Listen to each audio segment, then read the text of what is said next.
My name is Pau Vidal. I am the project director for JRS here in Maban, Upper Nile, South Sudan. Luckily enough, the host community, the Maban people, are able to access the services provided by the humanitarian actors who are running schools, who are running health facilities for the refugees. And so the host community members who live nearby the refugee camps are able to access those services. Until recently, Maban was a safe haven, was a quiet place. It had not been heavily affected. However, in January, there was a serious attack 70 kilometers from here. And right now we have more than 12,000 IDPs, that is internally displaced people from Maban. Of a total population of 60,000, that's a very large number of people who are displaced. Additionally, the government has the first and foremost responsibility to take care of their own population. However, they have very limited resources. Very often, donors and even humanitarian agencies would argue that the first thing is to provide food, to provide shelter, to provide health, which is true. However, life is not only about a body to be fed, a body to be sheltered, but life is also about meaning, learning, and preparing for a future that might not be very immediate, but eventually it will happen. Out of the 28 schools that were functioning in Maban before the war, I would say that only 6 or 7 are up and running. Out of these 6 or 7 primary schools, only 2 of them are offering the upper classes.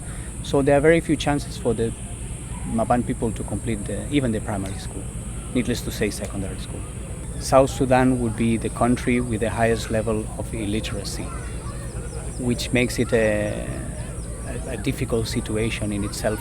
The majority of people from here are either pastoralists or they have their own little field, so they haven't had much access to education for many years, and then they were displaced, so then they haven't had the opportunity to be able to be in the education system consistently.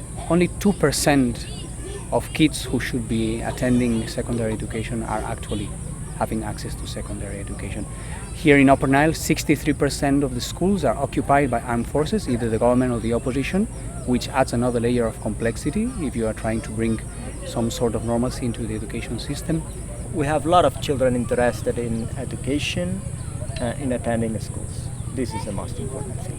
Challenges, wow, they are amazing. Some of the schools are closed still in May. Not a good proportion, of course, of them, but some of them. The main challenge is the lack of teachers and good teachers.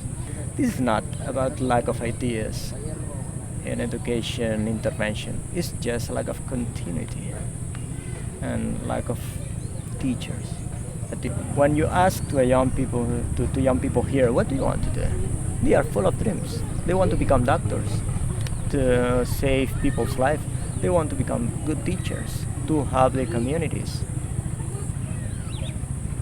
So they have good dreams, they have good plans, but they don't have the means, they don't have the support. And this is very sad, because this country needs of them, needs of their dreams, needs of their hope to change things and to become somebody. The best part of it is that people, they are thirsty. They want to learn. They want to learn a lot.